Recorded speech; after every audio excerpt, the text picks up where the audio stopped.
Hello लोगोफोर खुलुमबाय नोंथांमोन गासैखौबो बड' लेंगुवेज जिके इउट्युब चेनेलाव गोसो गोथारै बरायनानै लाग्रोनाय जाबाय। स' लोगोफोर नोंथांमोना जुदि आंनि चेनेलाव गोदानब्ला अन्नानै चेनेलखौ साबस्क्राइब लाइक कमेन्ट आरो शेयार खालामनो थाखाय गुरै खावलायनाय जाबाय। स' लोगोफोर जों दिनै सावरायगोन भारत हादरनि माखासे बाथ्राफोरनि सायाव। स' थामहिनबा जों भारत हादरनि माखासे कुइसनफोर जों नायनो नागिरदों दिनै।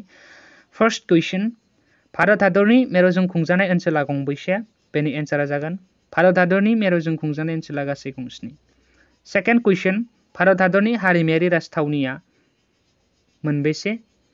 बेनि एन्सारा जागोन भारत हादरनि हारिमायारि राजथावनि ओनसोला गंसे आरो बे गोदान दिल्ली। थार्ड कुइसन, सा सानजा भारताव थानाय रायजोफोरा गंबेसे आरो बेफोर मा मा?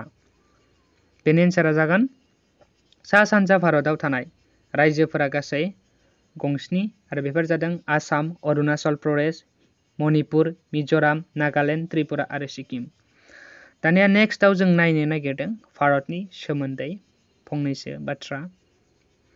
थारै बुंनो थाङोब्ला भारत हादरा बुहुमनि खोला एसिया बाहागोआव थानाय गंसे देरसिन फोरजाखान्थि हादर आरो बेनि सोरगिदिं सिमाया जाबाय साहाथिं चीन, तिब्बत, नेपाल, भुटान आरो हिमालय हाजोमा, सानजाहा म्यानमार आरो बांलादेश, खोलाहा श्रीलंका आरो भारत लैथोमा, सोनाबहा पाकिस्तान आरो आरब लैथो आरो खोलाहा बंगब लैथो। भारत हादरनि रायजोफोरा गंबेसे आरो मा मा? बेनि एन्सारा जागोन भारत हादरनि रायजोफोरा गासै गं 29 आरो बेफोर जाबाय अन्ध्र प्रदेश, अरुणाचल प्रदेश, आसाम, बिहार, छत्तीसगढ़, गवा, गुजरात, हारियाना, हिमाचल प्रदेश, जम्मु एन्ड काश्मीर, झारखन्ड, कर्नाटक, केराला, मध्य प्रदेश, महाराष्ट्र, मणिपुर, मेघालय, मिज'राम, नागालेण्ड, उरिष्या, पान्जाब, राजस्थान, सिक्किम, तामिलनाडु, त्रिपुरा, उत्तर प्रदेश, उत्तराञ्चल आरो वेस्ट बेंगल आरो तेलेंगाना। बेखिनियानो भारत हादरनि गं 29 रायजोफोरा। नेक्स्टआव जों नायनि मेरुजों खुंजानाय ओनसोलफोरा गंबेसे आरो मा मा?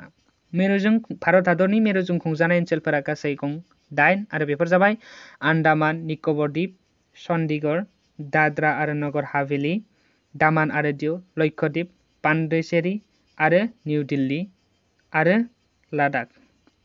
नेक्स्टआव जों नायनि भारत हादरनि सा सानजा भारतनि रायजोफोरनि सोमोन्दै। थामहिनबा states of north east India.